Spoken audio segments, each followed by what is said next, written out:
Pronto. Então, oficialmente a gente começou a nossa aula de hoje. Eu novamente peço desculpas para vocês pela remarcação e pelo atraso.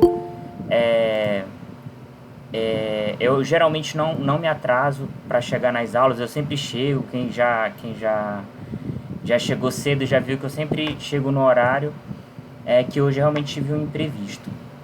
Na nossa aula de hoje, é a nossa aula que a gente vai tratar da primeira vertente historiográfica contemporânea, né, da discussão que a gente vai fazer na disciplina, que é o movimento dos análises. A gente vai tratar da primeira geração do movimento dos análises, que tem como os grandes representantes Marc Bloch e Lucien Febvre. Então aqui eu trago para vocês a referência bibliográfica do texto, né, que a gente está usando de base o texto do Peter Buck. O capítulo, que é o segundo capítulo, Os Fundadores, Lucien Febvre e Marc Bloch, do Boa Noite, que é do livro A Revolução Francesa na Historiografia e a Escola dos Análises, que é a nossa referência da discussão de hoje. Então, eu inicio, antes de tratar sobre o objetivo do capítulo, eu acho que é necessário tratar sobre duas coisas do livro que ajudam muito a entender o capítulo. Então, é o que eu estou chamando aqui de pressuposto 1, né? Que é a apresentação do livro. Na apresentação do livro, o Marc Bloch, ele apresenta um pouco da ideia geral do livro, o objetivo e algumas questões que são importantes para entender esse segundo capítulo, né? Então, o Peter Buck, ele vai enumerar, né, algumas das características do movimento dos análises, que vai ser características comuns às três gerações, né? O que vai fazer com que, de alguma maneira, haja uma coesão do grupo, né? Do movimento, embora cada geração tenha as suas características, como a gente vai ver aqui na disciplina. Então, quais seriam as principais contribuições historiográficas do movimento dos análises? O Peter Buck considera que foi, primeiro, a substituição da história narrativa pela história problema. Isso seria uma das primeiras características, né? Então, de se pautar numa história que problematize, que levante questões, do que necessariamente uma história que apenas descreva fatos, eventos, acontecimentos, a ação de grandes homens, a ação da igreja, a ação do Estado, enfim. Então essa é uma primeira característica. A segunda característica é a defesa de uma história global ou total no lugar da história factual dos eventos ou dos acontecimentos. Então, o que os análises vão entender como história global ou história total, vai ser entender que a história, ela deve ser uma história da sociedade. E quando se compreende, o que eles estão entendendo como sociedade é entender como é que a sociedade se organiza, os grupos que fazem parte, quais são as manifestações sociais, culturais, econômicas dessa sociedade, né? Que o historiador está analisando. E no caso deles vai ser principalmente a França. Então, é essa tentativa de entender os diferentes aspectos da sociedade, que é essa história total, de ter uma visão panorâmica, de ter uma visão geral sobre a sociedade, ao invés de só se preocupar com determinados eventos, acontecimentos de maneira fragmentada, que é o que foram as características da concepção histórica anterior, que ficou conhecida como história tradicional ou história metódica, que provavelmente vocês viram na disciplina anterior. O movimento dos análises vai ser um movimento que vai criticar sistematicamente a história metódica ou a história tradicional, como eles mesmos denominaram, por conta dessas características, né? Outra contribuição do movimento dos análises é a história de todas as atividades humanas, todas as atividades sociais, econômicas e culturais, sem restringir-se à história política. Então, uma característica muito grande da história anterior, da história que era produzida na França no transcorrer do século XIX, era principalmente uma história política, uma história que procurava narrar os grandes fatos, as ações do Estado e da Igreja a partir dos grandes homens, né, ou dos grandes heróis, dos grandes estadistas, enfim. Os analistas vão procurar criticar essa concepção de história a partir de uma perspectiva que aborde todas as atividades humanas. Outra dimensão de contribuição do movimento dos análises é a concepção ampliada de documento histórico que ultrapassasse as fontes oficiais produzidas pelo Estado. Essa também é uma outra dimensão extremamente importante da contribuição dos análises, que a partir do momento em que você procura entender todas as manifestações ou a maneira como a sociedade se organiza, social, econômica e culturalmente, você amplia consideravelmente a noção de documento, né? Porque antes a ideia que se tinha era de entender a história como a ação dos grandes homens e essa ação registrada necessariamente pelos documentos oficiais. Então você tinha uma concepção mais restrita de documento que estava relacionado ao documento escrito produzido pelo Estado. Aqui vai haver uma ampliação da ideia de documento escrito, de documento histórico, claro.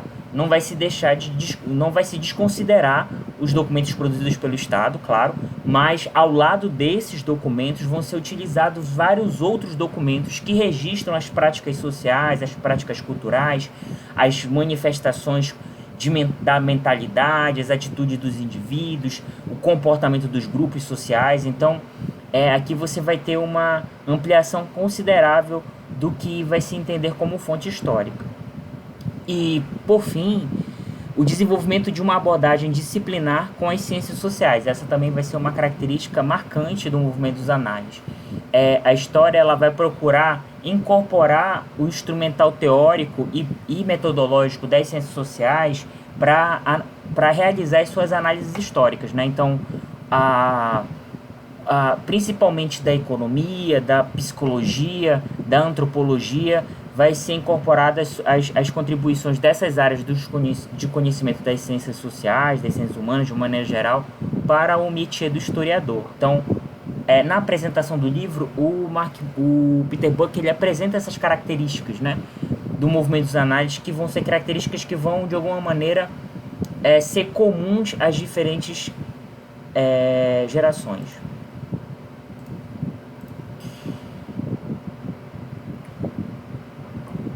Outra questão que o Peter Buck aponta na introdução, na apresentação do livro, é a compreensão dos análises como um movimento marcado por divergências e divisões internas, cuja coesão, cuja a organização, né, o agrupamento, deveu-se aos princípios metodológicos do grupo. Então, o Peter Buck, embora ele utilize no título a expressão escola, que de alguma maneira denota a ideia de que havia uma organização homogênea do grupo, né, de que todo mundo concordava, vamos dizer assim, mas na apresentação ele deixa bem claro que ele acha mais adequado entender a organização do grupo enquanto um movimento marcado por divergências e divisões internas do que uma escola em que todo mundo, vamos dizer assim, concorde e que se organize de maneira homogênea, né? Então, quando se está compreendendo os análises enquanto movimento, é necessariamente entender que eles tinham divergências e divisões internas, embora houvesse a coesão a partir dos princípios metodológicos que foram listados anteriormente. Então, essa também é uma compreensão muito importante de entender os análises enquanto movimento. Outro ponto que o Peter Buck aponta na introdução, na apresentação do livro, é a periodização do movimento em 3 fases, que é basicamente aquela que a gente adotou aqui na disciplina, que vai ser tratada nas próximas aulas. A primeira fase, que vai de 1920 a 1945, que é aquela que vai ser protagonizada pelo Mark Bloch e Lucien Febvre, que será a primeira geração. A segunda fase, de 1945 a 1968, que seria preconizada, né, organizada, liderada pelo Fernand Braudel. E a terceira fase, que vai de 1968 ao período atual, porque a revista ainda existe, o movimento ainda existe, né, tá aí com os seus representantes produzindo, escrevendo, enfim, né, o movimento continua em atuação, que nesse momento dessa terceira geração ficou conhecida como a nova história, que é o que a gente vai discutir também mais à frente.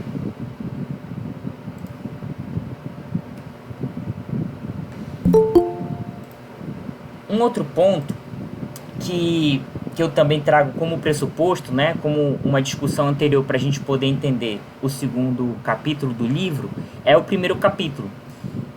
O Peter Buck, ele usa a metáfora de que a Escola dos Análises foi uma revolução francesa, no sentido da grande inovação, da mudança, da ruptura que ela trouxe, né, pro ambiente historiográfico da França. E aí ele utiliza essa metáfora do movimento dos análises enquanto revolução francesa, vamos dizer assim, e que a concepção de história anterior, que era da escola metódica, vamos dizer assim, que ficou conhecida como uma história tradicional, ele classifica como um antigo regime da historiografia. Então, essa metáfora entre antigo regime e Revolução Francesa, para demonstrar um pouco dessa ruptura que foi a proposta historiográfica dos análises. Então, para a gente entender o que foi essa Revolução Francesa, né? O que foi essa grande inovação, essa ruptura, essa mudança importante que os análises promoveram, a gente também tem que entender o que se produzia anteriormente. Isso já fica um pouco explicitado quando a gente tratou das contribuições que os análises trouxeram, né? Das características das contribuições que eles trouxeram. Então, quais são as características desse antigo regime da historiografia, né? Dessa história tradicional ou metódica? Era uma concepção de história que estava muito preocupada com uma abordagem política, né? Da história política, da história diplomática e da história religiosa. Porque a grande preocupação era entender a maneira como grandes instituições se movimentavam de maneira institucional. Então, a história tradicional ou a história metódica tinha uma preocupação muito de entender a história política como a partir da institucionalidade, né? A partir das instituições do Estado ou da igreja ou instituições diplomáticas, né? De uma maneira geral. A narrativa focada na descrição dos grandes acontecimentos do Estado e da igreja. Então, era uma história narrativa que se preocupava muito em descrever de maneira linear os grandes acontecimentos associados à igreja e ao Estado. Então, quando os análises se insurgem contra essa perspectiva, está relacionado a essas características, né? De uma história política muito focada na narrativa de grandes acontecimentos. A abordagem das grandes realizações dos homens de Estado, da diplomacia e da igreja. Então, aqui a ideia era de que o que é relevante historicamente está relacionado à ação dos grandes homens, então, ou do que é considerado grandes homens, né? Então, por exemplo, aqui a perspectiva é de entender, por exemplo, o governo de Napoleão Bonaparte, por exemplo, ou entender como se deu o reinado de Luís XIV, porque esses seriam fatos relevantes para a história, porque seriam fatos relacionados à ação do Estado e de um governante, ou um rei, ou um imperador, que está comandando o Estado. Então, a perspectiva aqui é dos grandes sujeitos e as suas ações na liderança do Estado. Essa era a perspectiva que a história metódica tinha, né? Em linhas gerais. Os documentos escritos produzidos pelo Estado e a Igreja. Então, a concepção de documento também estava relacionada a essa visão de história, né? Então, se você tem uma visão que se preocupa em entender a ação das instituições oficiais, então necessariamente a sua concepção de documento, né, o que você entende quanto documento histórico, vai ser os documentos produzidos por essas instituições. Então você tinha aqui uma visão um tanto que restrita de documentos, né? Por exemplo, aqui não se tinha preocupação de entender quais eram os comportamentos populares, como é que se davam as práticas culturais dos camponeses, enfim, da população rural, daqueles que, vamos dizer assim, estavam nas classes populares, né? Os grupos que estão relacionados aos grupos abaixo na hierarquia social. Então aqui não havia essa preocupação porque isso não era relevante historicamente para essa concepção de história, né? E é exatamente contra isso que os análises vão se insurgir, né? Vão contestar essa visão de história. E por fim, o foco analítico estava relacionado aos acontecimentos políticos e religiosos. Então, aqui a perspectiva era de entender exatamente a maneira como a história se desenvolvia de um ponto de vista institucional, a partir do Estado, dos grandes homens, e a narrativa, a descrição factual desses acontecimentos. Então, a partir dessas ideias, dessas compreensões que eu considero que são importantes para entender exatamente o que o Peter Buck vai tratar no segundo capítulo, que é o segundo capítulo de objeto, discussão da nossa aula de hoje. Está relacionada à primeira geração dos análises. Então, qual é o objetivo do capítulo? Compreender a primeira geração do movimento dos análises a partir das produções intelectuais e trajetórias sociais do especialista no século XVI, Lucien Febvre, e do medievalista Marc Bloch. Então, o objetivo do capítulo é entender como se organizou a primeira geração dos análises a partir das produções intelectuais e das trajetórias sociais do Lucien Febvre e do Marc Bloch. Então, a partir desse objetivo, o capítulo está organizado em 4 partes. Então, a primeira parte são os anos iniciais, que vão ser basicamente o período de formação universitária, tanto do Marc Bloch quanto do Lucien Febvre. Então, o que o Peter Buck está chamando de anos iniciais. Depois, quando ambos foram professores na Universidade de Estrasburgo, e que foi um momento muito importante da formação deles, né? Então, essa também é um aspecto importante da trajetória, né, de ambos, do Lucien Febvre e do Marc Bloch. A própria criação da revista, né? Então, o surgimento da revista e a preocupação que ela tinha de apresentar essa nova concepção de história, essa nova forma de fazer historiográfico, e a institucionalização dos análises, que é basicamente o momento em que a perspectiva historiográfica do movimento começa a ter legitimidade e a assumir determinados lugares de poder. Então, a partir dessa estrutura, a gente vai agora entender a argumentação do Peter Buck em cada uma dessas partes. Então, o primeiro ponto é os anos iniciais. Então, o que ele vai apresentar aqui é basicamente a trajetória universitária, tanto do Marc Bloch quanto do Lucien Febvre. Os dois, eles se formaram na Escola Normal Superior, que era uma instituição bastante prestigiada na França. Então, os dois fizeram, em momentos diferentes, mas fizeram a formação universitária em História nessa universidade, na Escola Normal Superior. O Lucien Febvre, em 1997, ele ingressou na universidade em 1897. O Peter Buck, ele lista a importância de 4 colegas na verdade, o ambiente intelectual da universidade foi um ambiente muito importante, porque a universidade abrigava um grupo intelectual que se preocupava muito com uma abordagem interdisciplinar. Então, isso é um aspecto importante para a gente entender. Esse lugar de formação que eles tiveram foi um lugar muito importante para influenciar a visão deles de história. Então, o Paul Vidal de la Blanche, que era geógrafo, o Lucien Levy-Bruhl, que era antropólogo, o Émile Mallet, que era historiador da arte, e o Antoine Millet, que era linguista, foram colegas e professores do Lucien Febvre, e eles exerceram uma influência muito grande na concepção de história do Lucien Febvre, né, de ampliar a compreensão de história e principalmente dotar deste caráter interdisciplinar, que vai ser uma marca importante do movimento dos análises mais à frente. O interesse por geografia histórica foi incentivado por Vidal de la Blanche.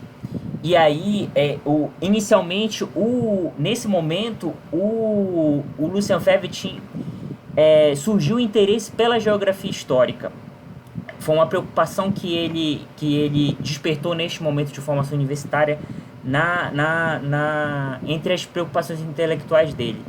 E ele usa o exemplo do rio para pensar a relação entre homem e natureza, né? Então, isso é uma discussão interessante para a gente perceber como é que vai ser a perspectiva dos análises em relação à compreensão da produção intelectual do movimento. Então, nesse momento, o Lucien Febvre entende, por exemplo, de que o rio, por exemplo, um rio, ele poderia ser encarado a partir de uma perspectiva de uma sociedade, né, como um obstáculo geográfico para ter acesso a um determinado lugar, ou por uma outra sociedade poderia ser um meio de transporte. Então, o que ele vai entender é que o rio, essa característica geográfica de uma determinada região, ele vai ser visto como a partir de uma perspectiva de qual é o uso que as sociedades fazem daquele espaço geográfico, entende? Então, essa é a perspectiva fundamental, porque aqui você não vai procurar entender ou explicar ou descrever as características hidrográficas do rio, por exemplo, entende? Isso é uma discussão que está relacionada à geografia física, que esse é o objeto específico da geografia física. O que ele está preocupado aqui, neste momento, é entender como um rio ele pode ser encarado por uma determinada sociedade como uma barreira geográfica e por uma outra sociedade como um meio de transporte, como um meio de acesso a outros espaços. Então, o que ele quer entender é quais são os usos, quais são as perspectivas sociais, culturais que as sociedades vão dar para a sua relação com o espaço. Esse é um aspecto fundamental já neste momento. Passando para o Marc Bloch, que também se formou pela Escola Normal Superior, o Marc Bloch demonstrou interesse pela história medieval já, né, neste momento de formação universitária, e uma influência dos estudos do Durkheim. Então, a gente vai perceber mais à frente o quanto que a produção sociológica do Durkheim vai ser apropriada e vai organizar os estudos do Marc Bloch. Então, esses anos iniciais são os anos de formação universitária, que é interessante na abordagem do Peter Buck, porque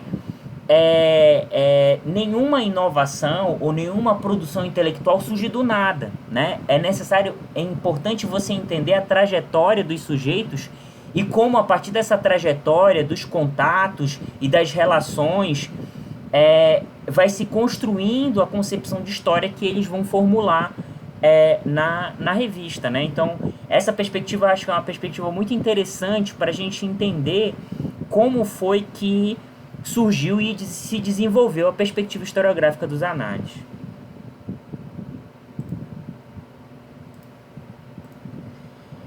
Neste momento, Bloch inclina-se para a sociologia e Febvre para a geografia, embora pensassem de forma interdisciplinar. Então, nesse primeiro momento de formação universitária, o Marc Bloch tinha uma preocupação ou um interesse maior pela sociologia e o Lucien Febvre pela geografia, mas um aspecto comum entre os dois era essa perspectiva interdisciplinar, de pensar a história com a geografia e a história com a sociologia, e que vai ser um aspecto fundamental para a constituição do grupo, né, que vai ocorrer mais à frente. Na Universidade de Estrasburgo terão a oportunidade de trabalhar juntos e desenvolver o seu projeto historiográfico em oposição à história tradicional. Então, o próximo tópico de discussão da argumentação do Peter Buck é exatamente a Universidade de Estrasburgo. E nessa universidade, tanto o Marc Bloch quanto o Lucien Febvre tiveram a oportunidade de trabalhar juntos. E esse daqui é um segundo momento que o Peter Buck considera como importante na trajetória intelectual dos dois. Essa formação universitária inicial, né, dos anos iniciais, e agora esse trabalho enquanto professores universitários nessa universidade. Então, vai ser um aspecto extremamente importante para a formação de ambos e para o desenvolvimento daquelas características que vão ficar conhecidas, né, como as características historiográficas do movimento dos análises. Então, eu cito aqui um trechinho do Peter Buck, que ele diz o seguinte: o período de encontros diários em Estrasburgo entre Bloch e Fever durou apenas 13 anos, de 1920 a 1933. Foi, porém, de vital importância para o movimento dos análises. Essa universidade, a Universidade de Estrasburgo, abrigava um grupo interdisciplinar muito produtivo e atuante. Então, já na Escola Normal Superior já havia essa preocupação com uma perspectiva interdisciplinar, essa perspectiva continua também no ambiente universitário de ambos enquanto professores na Universidade de Estrasburgo. Então, essa preocupação com a perspectiva interdisciplinar vai ser um aspecto muito importante na trajetória dos dois, né? Seja no período de formação ou nesse momento de trabalho, né? De atuação profissional na universidade. Nesse momento, o Peter Buck, e essa é uma coisa também que eu acho muito legal, ele vai apontar que nesse momento de atuação do Marc Bloch na Universidade de Estrasburgo, a obra Os Reis Taumaturgos vai ser a obra mais importante produzida por ele nesse momento e que já vai apresentar algumas características que vão ser consagradas como características da Escola dos Análises. Os Reis Taumaturgos foi a principal obra de Marc Bloch neste momento universitário em Estrasburgo. A obra dedicava-se a analisar a crença no poder curativo dos reis entre a Idade Média e o século XVIII na França e na Inglaterra. Nesse livro, o que o Marc Bloch vai analisar? Existia uma prática, tanto na Inglaterra quanto na França, de que o rei, havia uma crença popular muito forte de que o rei ele teria o poder de, a partir do toque das mãos, ou da imposição das mãos, ou do toque mesmo, de curar as escrófulas, que seria uma doença infecciosa muito, muito grave daquele momento. Então, se acreditava de que, e havia todo um ritual e tudo, um ritual religioso, um ritual político, de que esse toque do rei, o toque real, seria uma prática curativa, né, dessa doença infecciosa. Então, o que o Marc Bloch vai fazer nesse livro é analisar essa crença no poder curativo dos reis, tanto na França quanto na Inglaterra.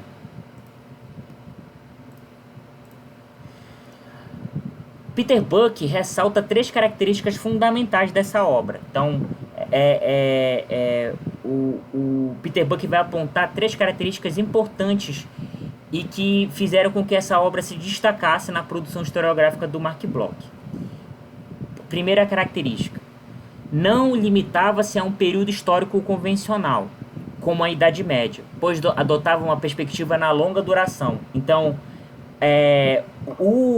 o Marc Bloch vai procurar entender essa crença no poder curativo dos reis, não restrita à Idade Média, mas entre a Idade Média e o século XVII, século XVIII, né? Já metade da Idade Moderna. Porque uma coisa que vai ser interessante que ele vai apontar nesse livro é de que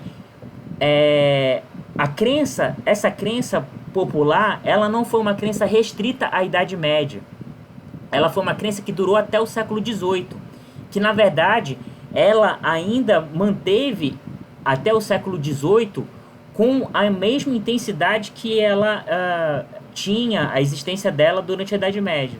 Então, essa seria a perspectiva da longa duração, de tentar entender esse fenômeno cultural, esse fenômeno social, não restrita apenas a um período, que seria a Idade Média, né? Aqui ele tá compreendendo o recorte temporal que ele faz entre a Idade Média e a Idade Moderna. Então, essa perspectiva em longa duração, né, de entender essa prática religiosa e cultural num largo espaço de tempo. Então essa é uma primeira característica. Que, por exemplo, se fosse um estudo de história tradicional, primeiro, isso não seria um objeto de estudo, né? Essa não seria uma discussão importante e não se preocuparia em ter um período de tempo tão longo, né? Então essa já é uma característica importante desse livro. Outro ponto o livro, segundo Bloch, era uma contribuição à psicologia religiosa, pois procurava explicar a crença popular em ilusões coletivas. E aí eu cito um trechinho do que o Peter Buck diz, e que eu acho que é importante de entender o que seria essa característica, né, do que o Mark Bloch chama essa obra de psicologia religiosa. O que criava a fé no milagre era a ideia de que deveria haver um milagre. Então, uma coisa que não era rara acontecer era uma pessoa que, uma vez tocada pelo rei e acreditando que tivesse curada, né, da sua doença, e aquela doença não tivesse sido curada, ela ia uma segunda vez ou uma terceira vez participar do ritual para que ela fosse finalmente curada. Então, a ideia era de que deveria ocorrer o milagre. Fosse em qual momento fosse, entende? Mas a ideia era de que a cura ela viria, essa crença era muito forte, e que se ela não viesse numa primeira vez, ela viria numa outra vez, entende? Então, o que é importante para o Mark Bloch é entender o que faz com que essa crença tenha sentido social e que mobilize tantas pessoas em torno do ritual, né? Então, esse é um outro aspecto, né, de entender as dimensões psicológicas desse movimento, né, o que ele vai chamar de psicologia religiosa. Outra característica apontada pelo Peter Buck é a ênfase na importância da história comparativa. Esse também é um aspecto muito importante dos estudos do Mark Bloch. Ele vai ter uma preocupação de procurar comparar fenômenos sociais, né, fenômenos históricos, fenômenos sociais. Então, a ênfase da importância da história comparativa, procurando demonstrar as semelhanças e diferenças do fenômeno religioso na França e na Inglaterra. Então, essa é o que a gente entende hoje como história comparativa, e que é um campo da história bastante desenvolvido, um campo consolidado hoje em dia. O Mark Bloch vai contribuir fundamentalmente para apresentar as bases da história comparativa nesse livro, né? Então, quando ele compara esse fenômeno do toque curativo, né, tanto na França quanto na Inglaterra, ele vai procurar analisar as semelhanças e diferenças que esse fenômeno tinha em ambos os contextos, né? Então, esse é um outro aspecto importante desse livro, e que vai se transformar nas características do próprio movimento.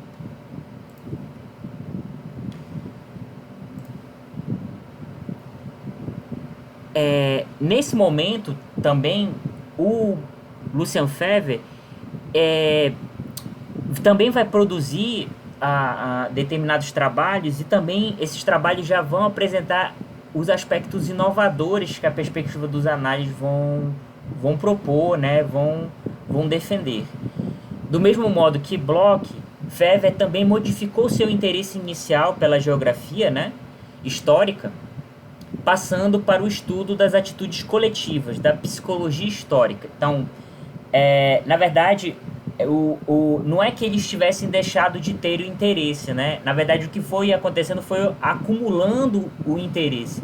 Se inicialmente o Lucien Febvre teve o interesse pela geografia histórica, nesse momento agora, em Estrasburgo, enquanto professor, ele vai começar a se preocupar mais com a psicologia histórica, né? Então, se antes o Mark Bloch tinha uma preocupação com a sociologia, ele vai começar a conjugar essas preocupações com a psicologia religiosa, o que ele chama de psicologia religiosa. Aqui vai acontecer a mesma coisa, né? Os estudos produzidos pelo Lucien Febvre nesse momento, enquanto professor universitário na Universidade de Estrasburgo, vai estar relacionado ao que ele vai chamar de psicologia histórica, né? O que a gente vai entender depois basicamente como história cultural, mas eles nesse momento chamam de psicologia histórica ou psicologia religiosa. Neste momento da sua carreira foi marcado por 4 conferências sobre o surgimento do Renascimento francês, uma biografia sobre Lutero e uma polêmica sobre as origens da Reforma Francesa. Então, esses são alguns dos temas históricos que o Lucien Febvre vai produzir, vai desenvolver nesse momento. A conferência sobre o Renascimento, e aí esse primeiro estudo, né, desse contexto, a conferência sobre o Renascimento buscava explicar o movimento artístico a partir das demandas da burguesia em ascensão por novas ideias artísticas. Então, essa daqui vai ser um aspecto importante da abordagem que a Escola dos Análises vão dar em geral, mas aqui a gente está pensando principalmente a partir da produção desses 2 membros, né, do Marc Bloch e do Lucien Febvre. No caso do Lucien Febvre, uma perspectiva fundamental que ele vai ter é procurar entender como determinados fenômenos, nesse caso o Renascimento, que é um fenômeno cultural extremamente importante do início da Idade Moderna, ele estava relacionado a demandas sociais. E nesse caso, a demanda da burguesia, né? A burguesia que estava em ascensão, que estava cada vez mais crescendo a partir das suas atividades comerciais e que estava cada vez mais tomando relevância social, ele vai procurar entender o movimento do Renascimento, não somente enquanto movimento artístico, com as suas características próprias, mas entender que esse movimento ele também estava relacionado às demandas sociais dos grupos, né, que compunham a sociedade francesa, e nesse caso, a burguesia especificamente, né? Então esse já é um aspecto importante para entender a abordagem que eles vão desenvolver, né? De procurar entender essa relação entre arte e sociedade, entre do Renascimento com os interesses da burguesia por novas ideias artísticas.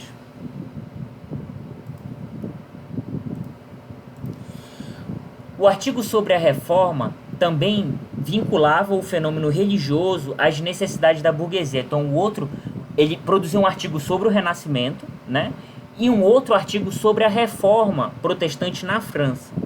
Então, tal qual a abordagem anterior sobre o Renascimento, a discussão sobre a reforma ele vai procurar vincular o fenômeno religioso da reforma às necessidades da burguesia, rejeitando a explicação que restringia aos abusos institucionais da igreja. Então, aqui ele vai procurar entender também a reforma como a necessidade da burguesia por uma nova experiência religiosa que não estava mais sendo contemplada pela Igreja Católica. Então, percebem? A grande preocupação aqui, você ter uma dimensão de uma história social da religiosidade, né? De você tentar entender como um movimento de contestação dos dogmas da igreja, que foi a reforma, né? Não está somente relacionado à sua dimensão institucional, né? Da crítica a esses dogmas. Isso é uma dimensão importante. Mas o que ele está procurando entender é como é que a reforma procurava atender às necessidades da burguesia, por exemplo, por uma nova forma de experiência religiosa, que não mais estivesse restrita aos dogmas da Igreja Católica. Então esse é um outro ponto importante da produção historiográfica do Lucien Febvre nesse momento. E por fim, a biografia sobre Lutero era menos uma biografia e mais um ensaio sobre a relação entre indivíduo e grupo, entre iniciativa pessoal e necessidade social. Então, essa daqui é uma outra discussão que está muito relacionada às preocupações do Lucien Febvre nesse momento. Essa biografia que ele escreveu sobre o Martinho Lutero era muito mais um ensaio sobre entender a relação entre sociedade, indivíduo e sociedade, entre as motivações de um indivíduo num determinado contexto e a relação que ele estabelece com a sociedade, do que necessariamente uma biografia. Porque essa também vai ser uma outra preocupação muito marcante da produção do Lucien Febvre. É essa relação entre indivíduo e sociedade. E que essa é uma discussão que vai marcar a discussão historiográfica contemporânea de uma maneira geral. Não vai ficar restrita apenas ao movimento dos análises. Vai ser uma discussão que vai extrapolar os análises, que vai estar relacionado à história social inglesa, vai estar relacionado à microhistória. Então, essa é um debate que vai ser marcante na historiografia contemporânea e que está presente nessa produção do Lucien Febvre nesse momento, enquanto professor universitário na Universidade de Estrasburgo. E aí a gente chega ao terceiro ponto de discussão do texto, né? O terceiro ponto de argumentação do Peter Buck, que é a criação dos análises, a criação da revista, né? Então, aqui a gente vai estar tratando agora especificamente da produção da produção e atuação do Lucien Febvre e do Marc Bloch já a partir da fundação da revista, porque o que a gente está discutindo anteriormente, os anos iniciais e Estrasburgo, que foram as duas discussões anteriores, são duas discussões da produção deles antes de produzir a revista, né? Agora a gente vai tratar da discussão que eles produziram a partir da fundação da revista, porque, obviamente, a produção histórica deles não surgiu a partir da revista, né? Então, isso é um aspecto importante para a gente entender como é que se dá o processo histórico, né? Da constituição da perspectiva dos análises, né? Que está muito relacionada à trajetória social e à produção intelectual do Lucien Febvre e do Marc Bloch. Então agora, nesse terceiro ponto de discussão, a gente vai procurar entender a produção deles a partir da criação da revista, né? Com o título de Análise de História Econômica e Social, esse foi o nome inicial da revista, né? Análise de História Econômica e Social. A revista procurava criar um espaço de renovação historiográfica e exercer um papel de liderança intelectual no campo da história social e econômica, a partir de uma postura interdisciplinar com as ciências sociais. Então essa já era aquele acúmulo de experiências e discussões e relações que tanto o Lucien Febvre quanto o Marc Bloch tiveram na sua formação universitária e no seu trabalho como professores na Universidade de Estrasburgo, foram experiências que eles trouxeram para a organização da própria revista. Essas perspectivas não surgiram do nada, né? Elas vieram a partir da trajetória e da experiência que eles tiveram, né?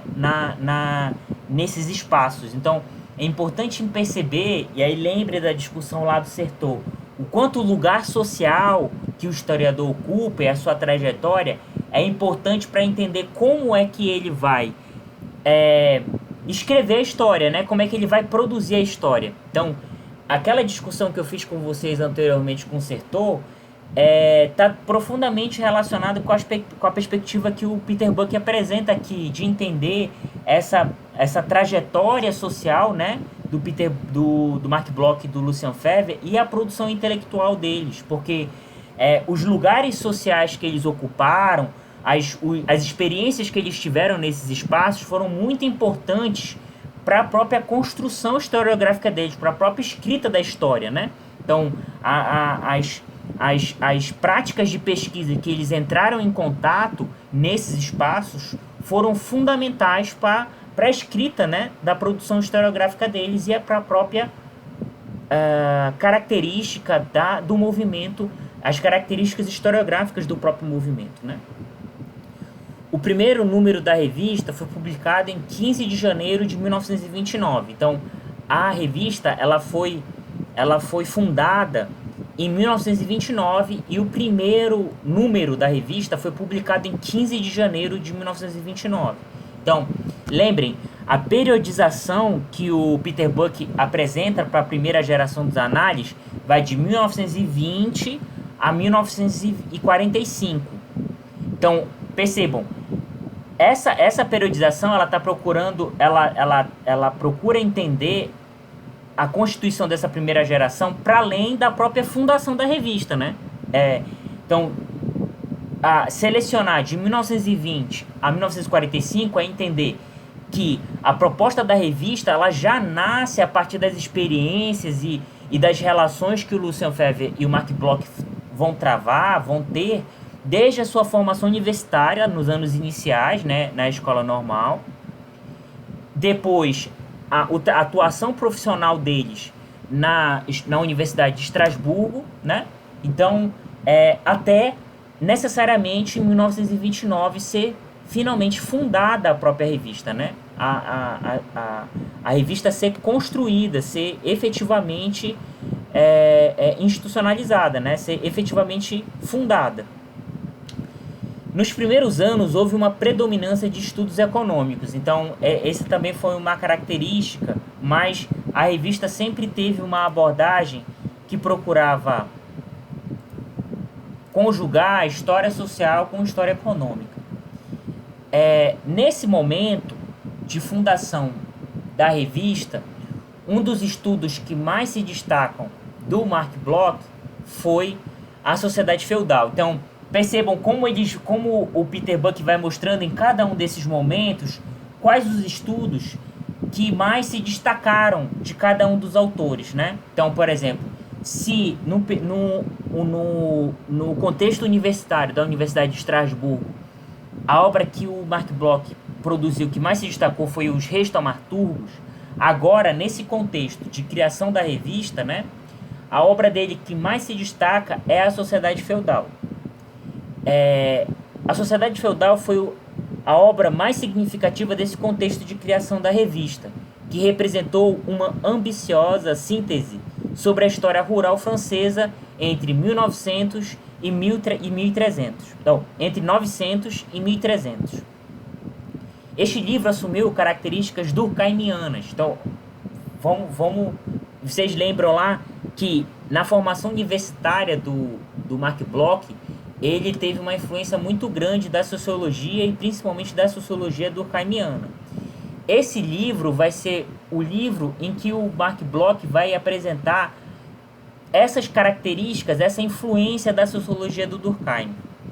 Vamos entender como é que ele incorporou essas contribuições da sociologia do Durkheim na produção histórica dele, mais especificamente nesse livro, né, A Sociedade Feudal. Este livro assumiu características durkheimianas ao adotar uma linguagem e uma abordagem preocupadas com a organização e a coesão social, que ficavam demonstradas nos conceitos de consciência coletiva, memória coletiva e representações coletivas. Então, uma característica fundamental da sociologia do Durkheim, vamos lembrar lá das nossas aulas do ensino médio, né, das discussões lá sobre sociologia, o Durkheim ele tinha uma preocupação muito grande de entender como a sociedade se organizava, principalmente como as instituições sociais assumiam determinadas funções. Porque o que ele procurava entender fundamentalmente era como é que a ação dos grupos ou a ação da sociedade, de alguma maneira, condicionava a ação dos sujeitos, dos indivíduos. Por isso que para ele era extremamente importante entender os acontecimentos sociais enquanto fatos sociais, porque era a maneira como a sociologia dele se construiu de entender como a ação do grupo ou a ação da sociedade determina ou condiciona a ação do indivíduo, né?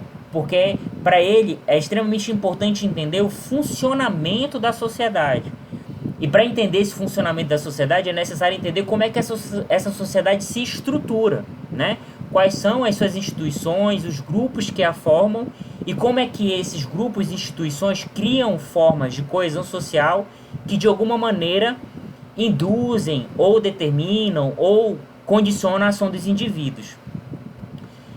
Nesse sentido, a partir dessas noções da sociologia durkheimiana que o Mark Bloch vai procurar entender a maneira como a sociedade feudal francesa, né, se organizou a partir desses conceitos de consciência coletiva, memória coletiva e representações coletivas. Esse livro também procurou explicar a organização da sociedade feudal francesa a partir dos laços de dependência. Então, o que ele vai entender aqui é como os laços de dependência entre o senhor feudal e os servos, né, a partir os laços lá de sucerania e vassalagem, como é que a relação entre senhores e servos, entre o senhor feudal e os nobres, a maneira como essa sociedade se organizava a partir de laços de dependência. Então, como é que a relação de dependência, a relação de proteção foi um elemento de coesão extremamente importante para a organização dessa sociedade feudal. E é a partir disso, das contribuições da sociologia durkheimiana, que o Marc Bloch vai empreender essa análise sobre a sociedade feudal francesa. Por ser excessivamente sociológico, o tipo de historiografia produzida por Bloch diferenciava-se da perspectiva de Febvre, que pretendia analisar a relação entre sujeito e sociedade. Então, percebam, quando o Peter Buck fala que o movimento, que os análises eram muito mais um movimento do que uma escola, ele estava falando exatamente dessas características. Por exemplo, enquanto o Marc Bloch tem uma preocupação muito mais sociológica de tentar entender como é que a sociedade se organiza de uma maneira geral, a partir das suas estruturas coletivas, das suas estruturas sociais, das suas estruturas econômicas, vamos dizer assim, o Lucien Febvre ele tinha mais uma preocupação de tentar entender como que se dava a relação entre indivíduo e sociedade. Por exemplo, o Marc Bloch ele não está tão preocupado de entender as ações dos indivíduos, porque a discussão dele é de entender como é que a sociedade se organiza e condiciona a ação dos indivíduos, entende? Enquanto que o Lucien Febvre quer entender a maneira como o sujeito ele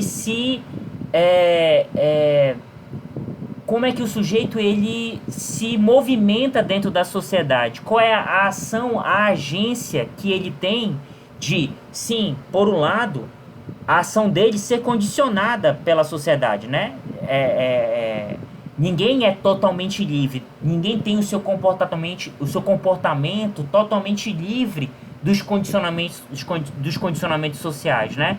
Mas, por outro lado, o Lucien Febvre quer entender como é que o sujeito consegue ter uma margem mínima de autonomia, né, diante da sociedade, como é que ele consegue se movimentar dentro da sociedade e consegue agir socialmente, né, diante das imposições e dos condicionamentos sociais. Então percebam, aí você tem, embora eles partam das mesmas características, dos mesmos princípios da história-problema, de preocupação com diferentes fontes, de ter uma postura interdisciplinar, essas são características que vão estar presentes na produção de cada um dos dois. Mas percebam, há diferenças nas perspectivas deles, nas produções históricas deles, né? Então, é exatamente isso que o Peter Buck quer entender enquanto movimento. Que existem diferenças e divergências, mas essas diferenças e divergências estão pautadas em assumir determinados princípios metodológicos para a produção histórica. E que é o que faz com que eles se constituam enquanto movimento, né? Enquanto movimento historiográfico. Então, continuando, a gente chega à quarta parte da discussão do Peter Buck, que é a institucionalização dos análises. Então, aqui a gente chega a um momento extremamente importante, que é entender como, a partir do momento em que eles assumem, tanto o Marc Bloch quanto o Lucien Febvre, começam a assumir lugares de destaque no ambiente intelectual e universitário da França, eles, a partir de ocupar esses espaços, eles vão cada vez mais fazendo com que a perspectiva historiográfica deles comece a ser adotada por essas instituições. Então, aqui, aquilo que estava restrito ao ambiente de uma revista começa a assumir um aspecto de institucionalidade. Então, vamos entender mais ou menos como é que ocorre esse processo. Na década de 30, o grupo formado em Estrasburgo tomou novos caminhos institucionais. Febvre assumiu como professor no Collège de France, que era uma universidade, e ainda é hoje uma das universidades mais importantes da França, uma das universidades mais prestigiadas, né, da França. E Bloch ocupou a cadeira de História Econômica na Sorbonne. Então aqui, ó, você tem duas das principais instituições universitárias da França desculpa. E o Lucien Febvre e o Marc Bloch assumem cadeiras, eles são professores nessas instituições. Então, pensem, a partir do momento em que eles assumem enquanto professores nesses espaços, eles vão cada vez mais implementar a sua visão de história, né? A visão do movimento dos análises enquanto história legítima, enquanto história como parâmetro historiográfico para ser produzido nessas instituições. Então, esse é um aspecto fundamental do que o Peter Buck está chamando de institucionalização dos análises. Eu trago aqui uma citação do Peter Buck nesse sentido, que diz o seguinte: levando-se em consideração a importância de Paris para a vida intelectual francesa, essas transferências são sinais evidentes do sucesso do movimento dos análises. Então, percebam,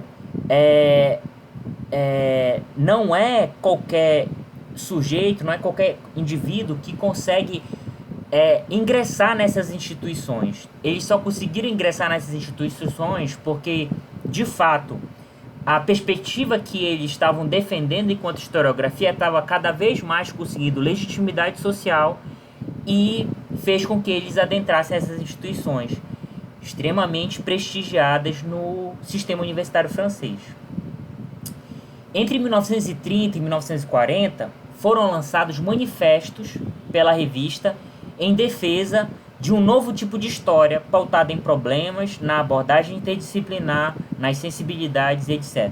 Esse também aqui é um momento em que cada vez mais a revista vai procurar defender a sua perspectiva de história a partir de manifesto, a partir de discussões públicas. Cada vez mais vai se fazer um debate intelectual mais amplo de apresentar a história, né, a discussão historiográfica a partir dos parâmetros dos análises. Cada vez mais vai se defender a perspectiva historiográfica dos análises no espaço público francês. Né? Aqui a gente está falando francês especificamente de Paris, né, a capital. A Segunda Guerra diminuiu os ímpetos da revista. Então, esse daqui é um momento que vai entre a década de 30 e a década de 40, né? Então, pensem, o período da guerra é entre 1939 e 1945. Então, esse daqui é um contexto que vai ser importante na trajetória tanto do Lucien Febvre quanto do Marc Bloch. Então, claro, né, esse contexto de guerra vai fazer com que cada um assuma trajetórias diferentes, né, vamos dizer assim. Nesse contexto, Bloch escreveu o Apologia da História, ou o Métier do Historiador.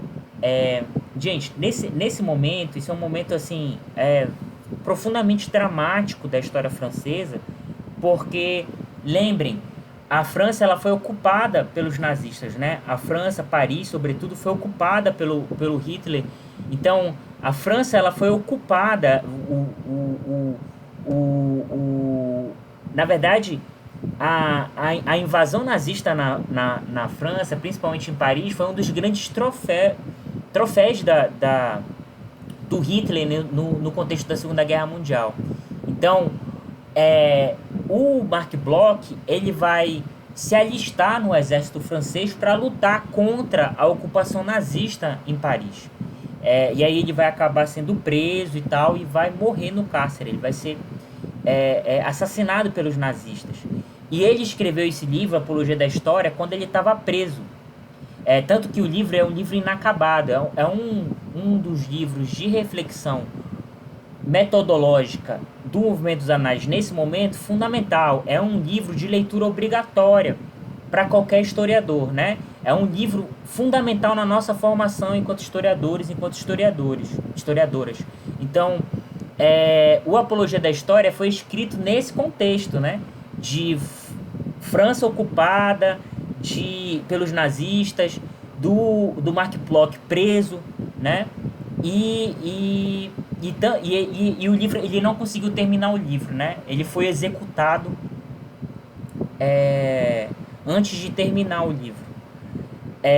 Esse livro, ele tem uma dedicatória que ele faz ao Lucien Febvre, né? Que os dois eram muito amigos, que é muito bonita.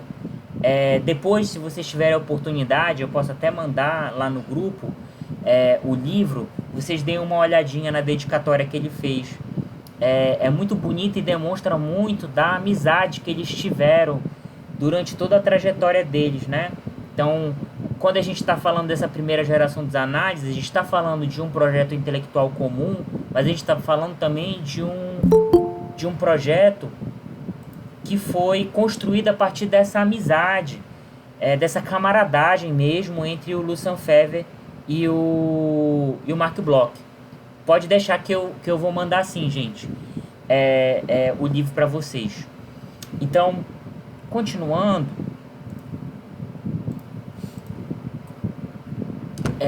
nesse momento, então, uma outra coisa que acontece o Lucien Febvre, ele era quase 10 anos mais velho que o Marc Bloch. Então, como ele era um pouco mais velho, ele não se alistou, né? Não foi arregimentado, não foi recrutado para fazer parte do exército francês e combater os nazistas na Segunda Guerra Mundial.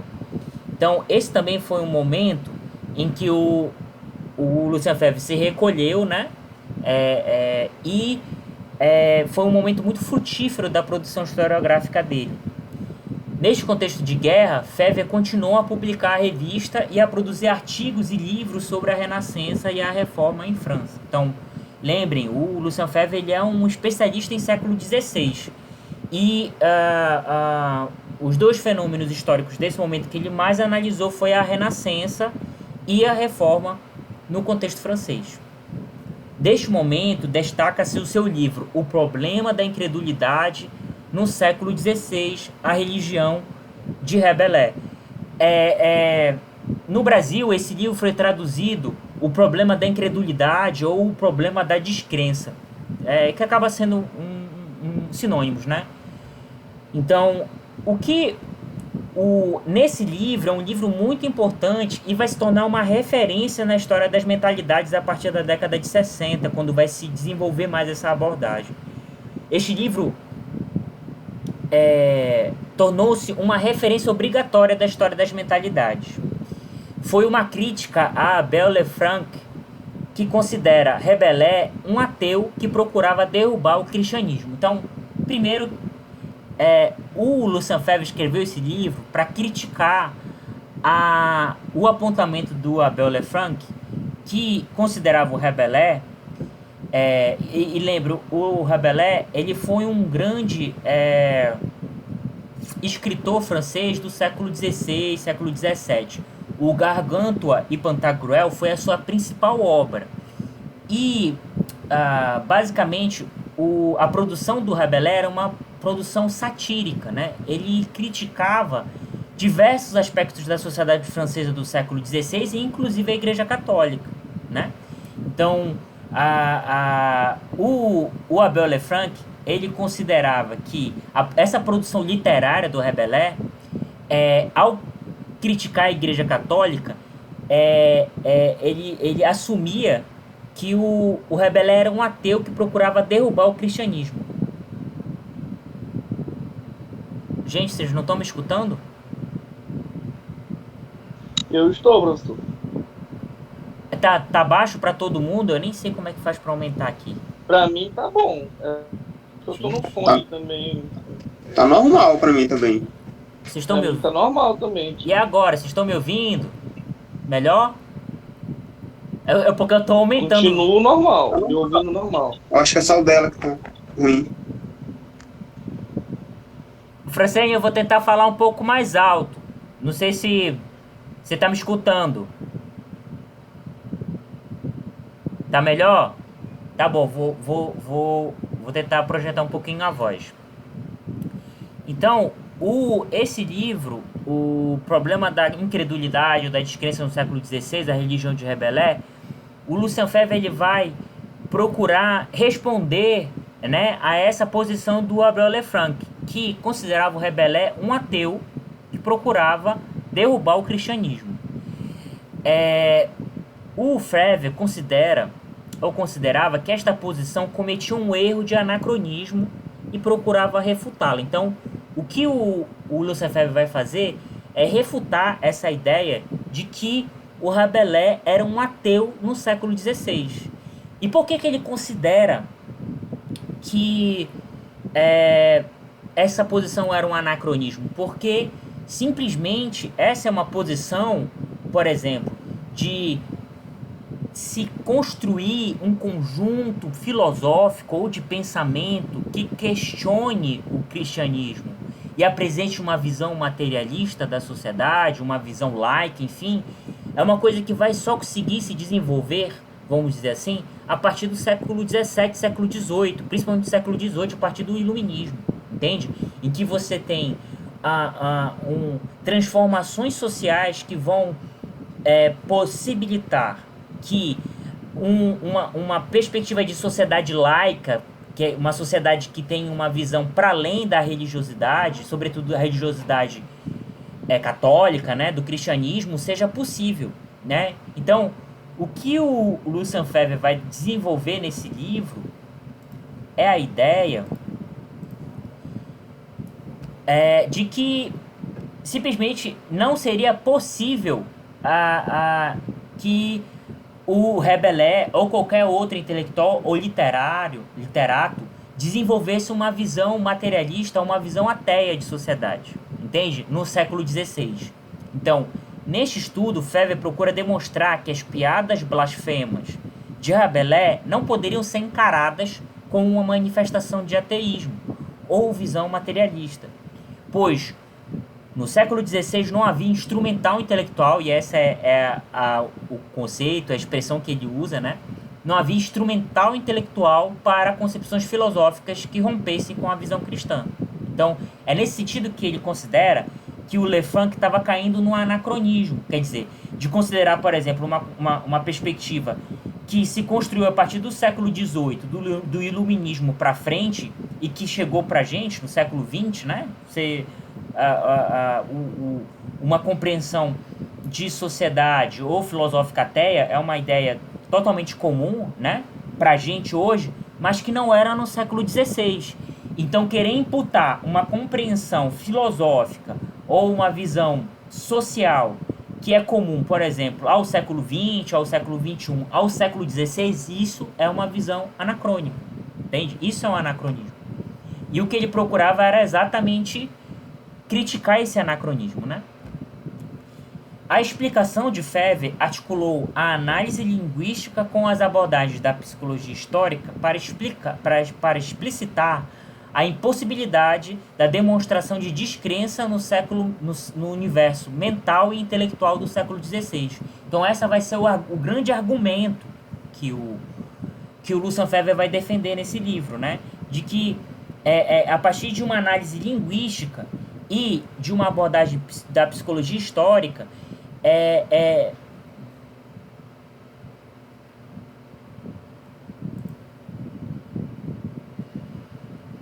o Patrick está dizendo aqui no chat. Isso nos remete ao que os professores sempre dizem. Quando forem ler algo, entendam que o tempo da escrita é diferente do tempo atual que está sendo estudado.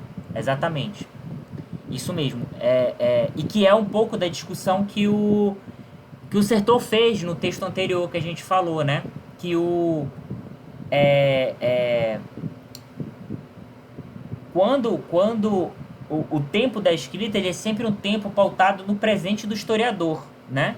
Então, nesse sentido, não era possível você, neste caso aqui, dizer que Rabelais era um literato que estava desenvolvendo uma visão ateísta do mundo, porque isso é uma perspectiva que é comum para nós, né?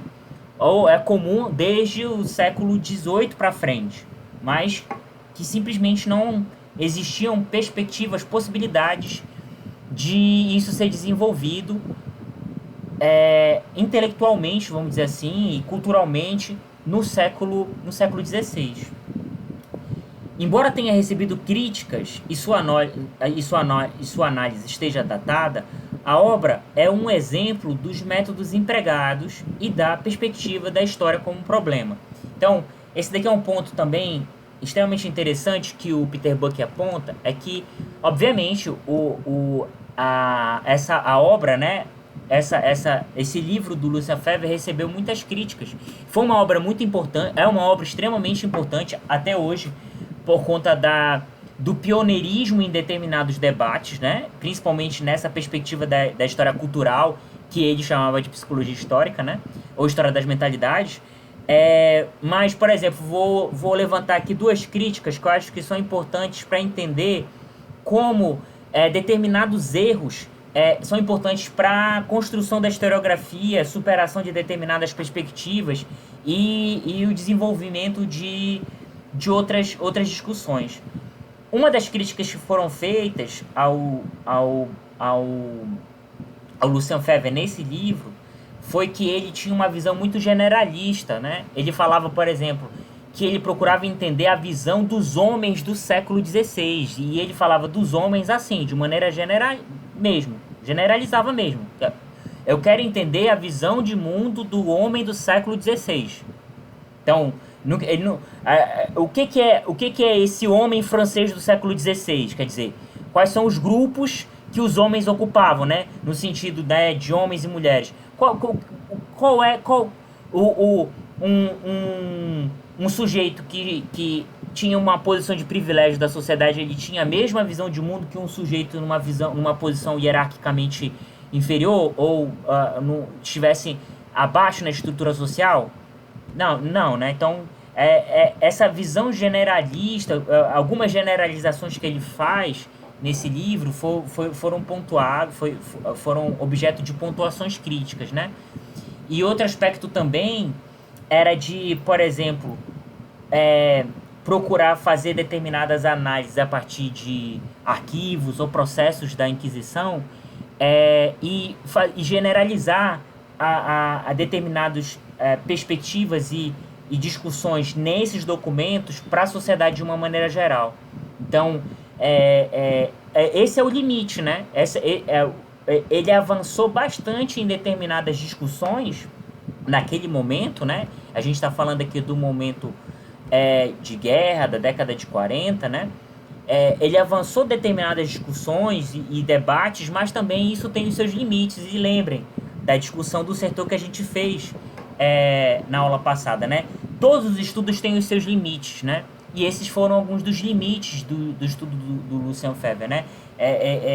Ele apresentava em alguns debates algumas generalizações e que precisavam ser devidamente matizadas, né? Precisavam de algumas nuances e tal, e que foram objeto de crítica posteriormente. Mas aqui ficou a contribuição extremamente importante desse momento, né? Da primeira geração dos análises.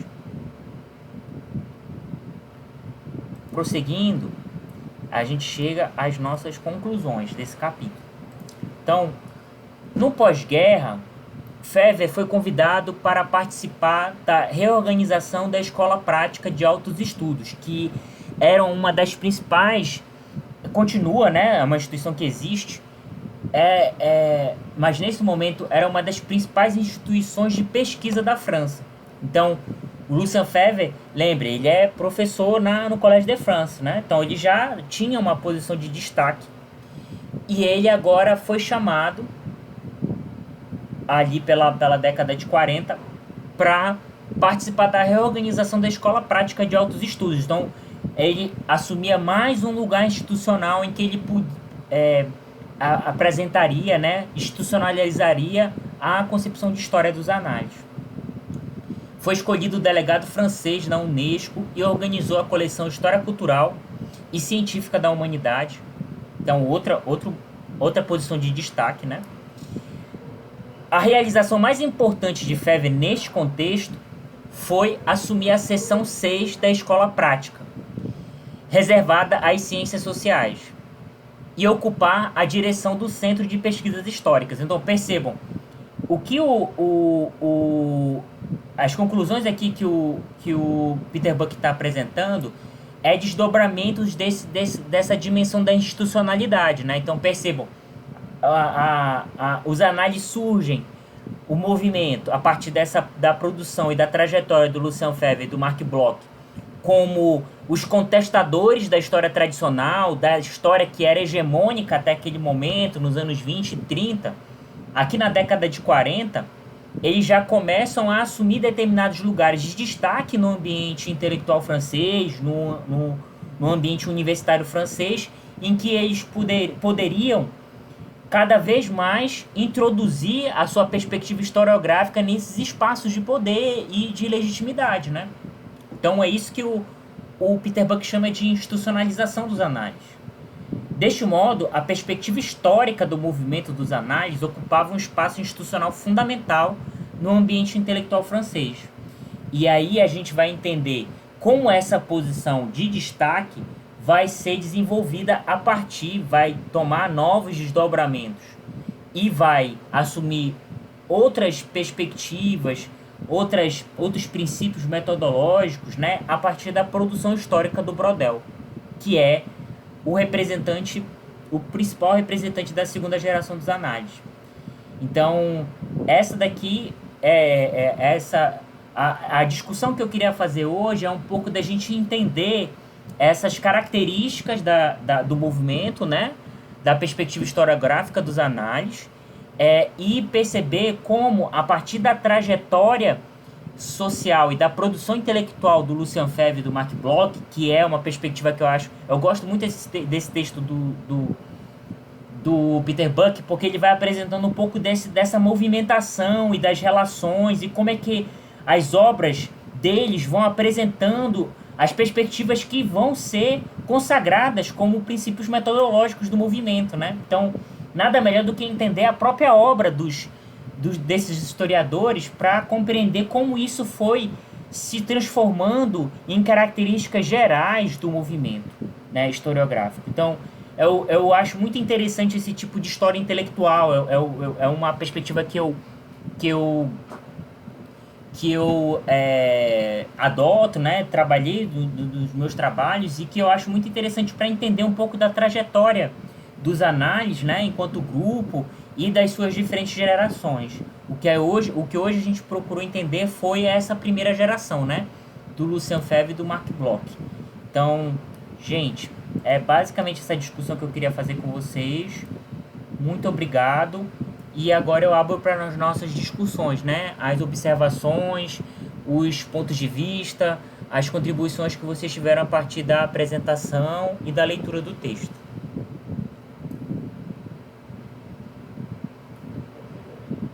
Boa noite, professor. Boa noite. Boa noite, turma.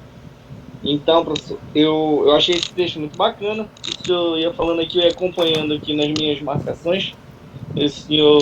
Eu acabei marcando boa parte do que o senhor estava citando aí, né? E eu achei... Tem dois pontos que eu gostaria de comentar, né? Um foi esse final que, quando eu li, pareceu uma cena de filme, meio que ia narrando, tipo... E no pós-guerra aconteceu isso, ele virou isso, ele foi chamado para isso, ficou bem legal. Achei bem interessante a forma como o Peter Buck ele finalizou esse capítulo do Fivre, né? E eu fiquei com uma questão aqui que o senhor acabou não citando aí, agora no final, que eu ainda não consegui entender direito o porquê dessa declaração dele, que no final, no último parágrafo, ele diz assim, é necessário ser herético na aula inaugural, e logo depois é escrito que, depois da guerra, a revista ela se transformou em um órgão da Igreja Ortodoxa. Então, meio que ele bate de frente com a própria igreja, porque Não. Ser herético vem de heresia, né? Então, seria uma afronta final antes de... Ou eu viajei um pouco no tempo? Não, o que ele tá falando aí... Deixa eu só ver aqui rapidinho, deixa eu pegar aqui o texto. Só pra eu ver exatamente a expressão que ele usou. Eu acho que ele tava usando mais no sentido da...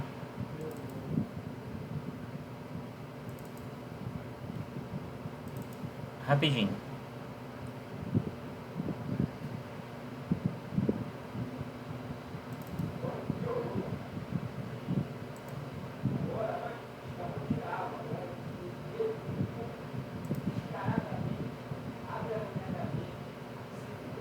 Porque aí a gente lê o trecho e aí eu tiro a tua dúvida. Só abrir aqui o arquivo.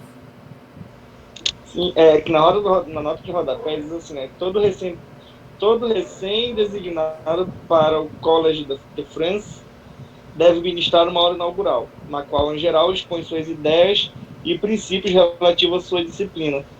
Sim. Isso tá no rodapé, né? Sim. Aí por isso que eu fiquei com essa dúvida, que quando diz aqui que é seus princípios, suas ideias, aí eu fiquei nessa dúvida se ele bate de... Qual é a página?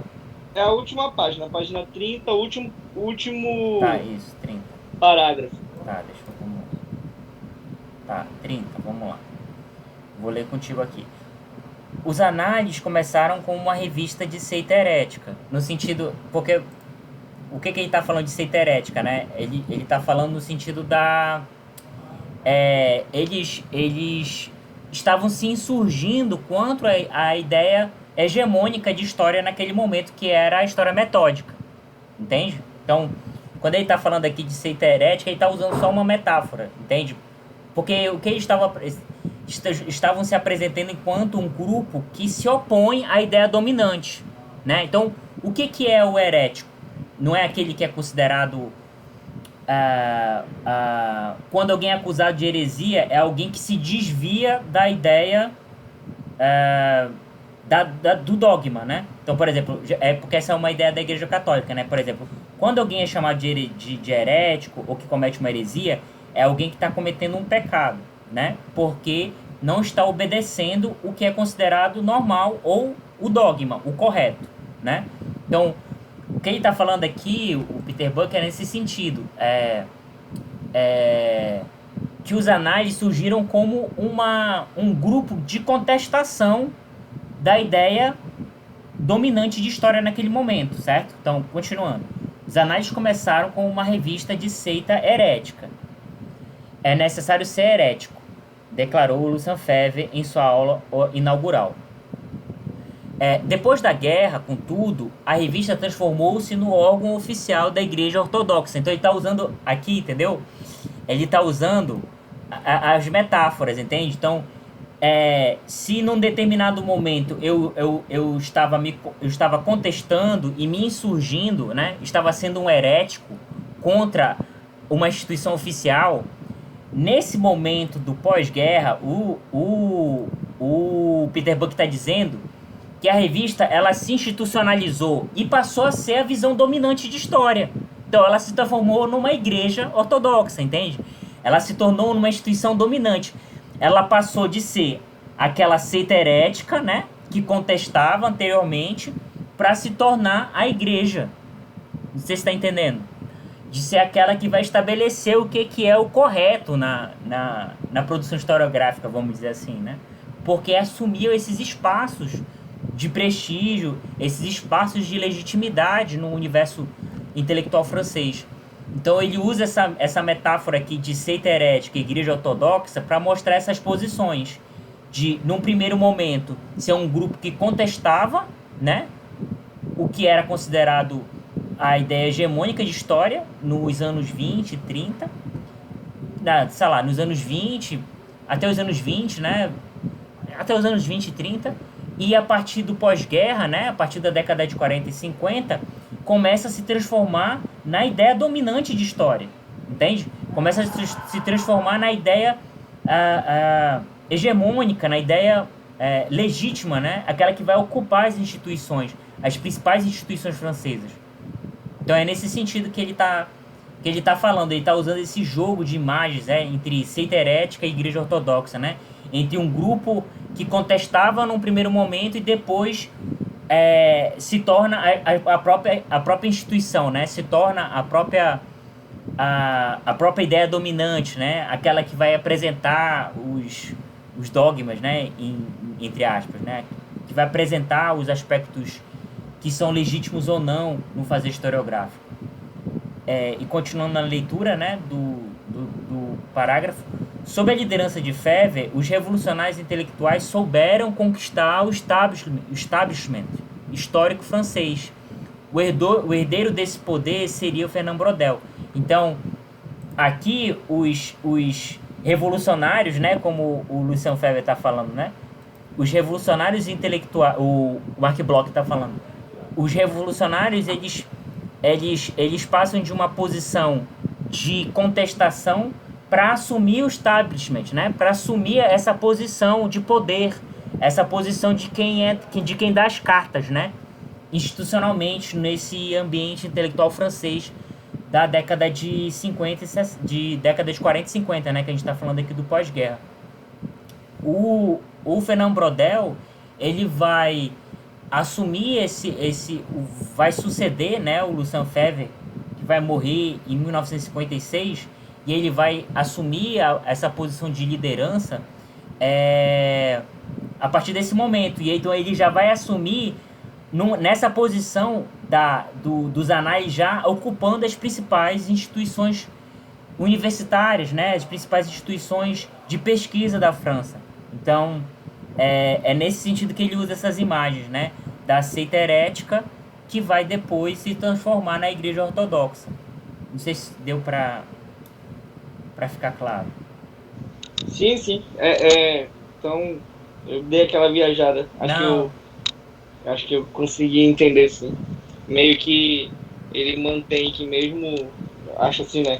Que mesmo ele sendo o criador agora do que pode ser verdade ou não, né? Do que fazer história, eles também podem ser contestados, né? E a melhor forma de contestar é outro vir estudar, e é por isso ser herético, que mesmo eles agora, igual o senhor falou, eles tendo agora ter se tornado o poder, né? Eles também podem ser refutados de acordo com quem se propôs a tal. Entendi. Obrigado, professor. Que isso. Então, gente, mais alguma questão sobre o texto, sobre a discussão do texto, discussão que a gente fez aqui, que eu apresentei? Alguma dúvida, alguma questão?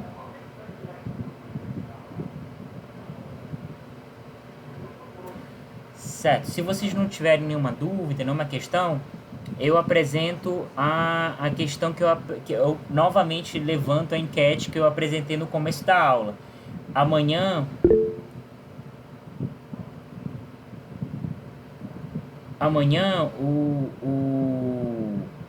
é a nossa aula, e aí eu queria saber qual é o horário que é mais conveniente para vocês, se de manhã ou à tarde. Aí eu tinha perguntado, alguns alunos se manifestaram no início da aula dizendo que seria mais conveniente, seria melhor na parte da tarde. E agora eu pergunto para vocês já nessa parte final da aula, qual é o horário que é melhor para vocês, de manhã ou à tarde? À tarde eu estou pensando a partir das 3 horas.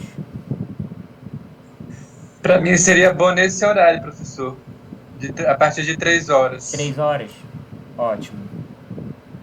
Então,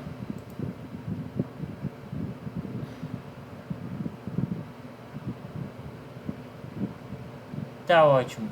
Então, gente, a gente pode bater o martelo em ser amanhã às 3 horas? Por mim, tudo bem, professor. Por mim, tudo ótimo, professor. Vai ser a primeira aula no sábado que eu vou participar. Tá ótimo, então. Então a gente fecha assim, então, gente. Então, amanhã vai ser a nossa aula 4, que vai tratar sobre o Fernand Braudel, que é a segunda geração dos análises. Então a gente se encontra aqui no Google Meet às 3 horas, tá bom? Aí a gente faz a discussão entre as 4h30, no máximo 5 horas, tá bom? Aí vocês depois estão liberados para curtir o final de semana de vocês. Tudo bem? Ok, tudo bem, professor. Tudo ótimo, professor. Tá ótimo, Tá então, perfeito. gente. Esse Então, horário tá perfeito. agora eu encerro o sextou, né?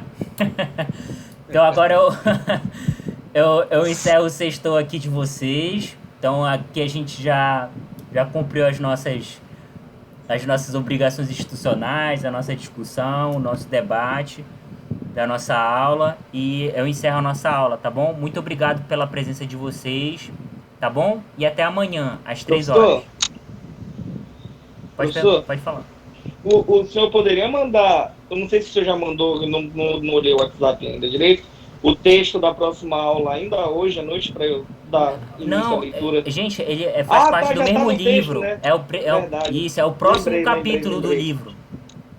Lembrei, eu viajei, viu? Obrigado, Paulo, Não, também. É o não, próximo. eu tinha esquecido, professor, desculpa, Não, perdão. tudo tô bem. falando Então, mal. se essa for uma dúvida, a discussão de amanhã é o próximo capítulo do livro, que é o título A Era Brodel. Tá bom? Aí, a nossa próxima aula, ó, amanhã é a nossa aula 4. Na aula 5, aí é o próximo capítulo, que é o terceiro capítulo do livro, que é a terceira geração. Tá bom? Então, essas nossas aulas vão ser todas pautadas nesses capítulos do livro do Peter Buck. Por isso que eu mandei o livro lá e falei pra vocês no grupo, né? Que a aula de hoje, a aula de amanhã e a próxima aula vão ser todos capítulos desse mesmo livro. Tá bom? Perfeito, professor. Desculpa ter essa Uma confusão boa toda aí noite. no final. Bom final de semana. Até Boa amanhã. noite, gente. Bom Boa final. noite a todos. Na verdade, Fiquem bom bem. final de semana pra vocês até amanhã, às 3 horas. Até amanhã, professor. Tchau, tchau. Até amanhã, Tchau, gente. Bom descanso. Tchau. Tchau.